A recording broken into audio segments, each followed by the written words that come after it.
When we'd finished making it, I took a quarter-inch home and I played it to my then wife, and she burst into tears. And I thought, well, she feels the same way I do. We finally... What happens when a legend finally tells the truth?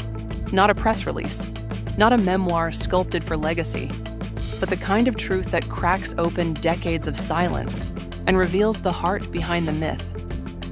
At 81 years old, Roger Waters, rock icon, provocateur, architect of sound and story, has nothing left to prove. But what he recently shared isn't a song.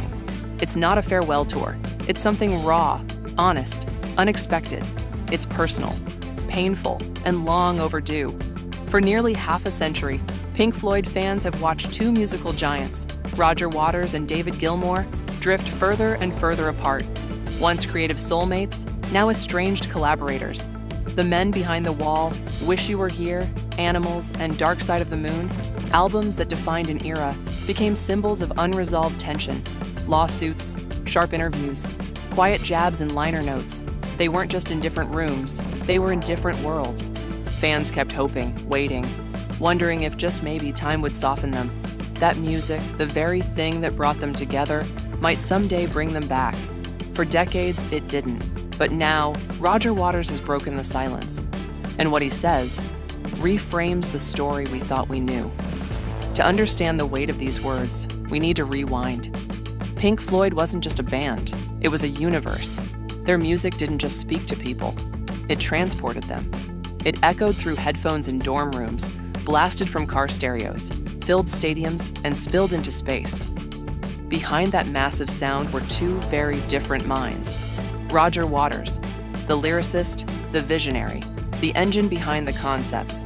He brought intellect, emotion, protest, and fury. David Gilmour, the soul, the serenity, the soaring guitar and vocal elegance that gave the music its texture and depth. He brought warmth, melody, and silence between the notes. Together they were lightning in a bottle, but lightning by nature is unstable. As the band's music grew more ambitious, so did the tension. Waters began to take control, writing more, directing more, leading concept-heavy projects that pushed boundaries and tested relationships. By the early 80s, cracks had become chasms. The creative magic turned into creative war. Communication broke down. Resentment took root. And in 1985, Roger walked away. The rest of Pink Floyd, David Gilmour, Nick Mason, and Richard Wright, carried on without him.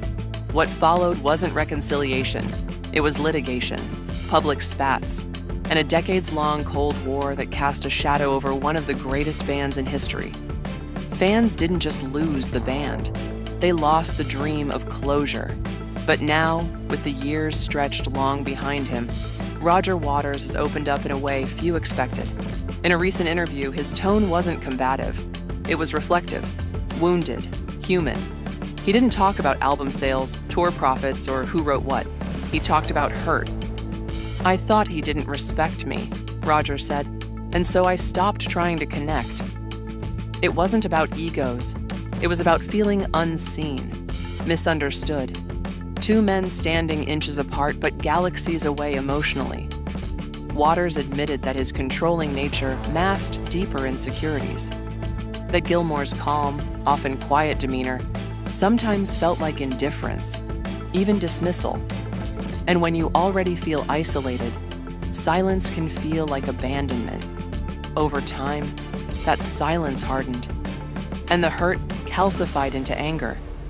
It's the kind of admission you don't expect from rock gods, because vulnerability doesn't sell tickets.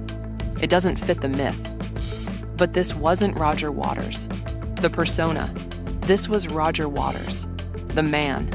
No defenses, no walls, just a voice trying to reconcile the past. And what about David Gilmour? He hasn't commented publicly, and maybe he never will. Those who know him say, David has always preferred to speak through his guitar, not interviews. He didn't need to win arguments, he just needed peace. In truth, both men were right, and both men were wrong. Because there was never a villain in this story, only two brilliant creators trying to be heard by each other. Will they ever play together again? Probably not. Will fans ever see them share a stage arm in arm? Unlikely. But maybe that's not the point. Maybe reconciliation doesn't need to be dramatic. Maybe it's not a reunion tour or a joint statement. Maybe it's a moment, a breath, a softening, a willingness to say, I didn't get it right, but I see it now. And that means everything. At 81, Roger Waters gave us something no reunion ever could. Not closure, but understanding. And in doing so, he reminded us that even legends, even the loudest, boldest voices in music, are still just people, still growing, still breaking, still healing.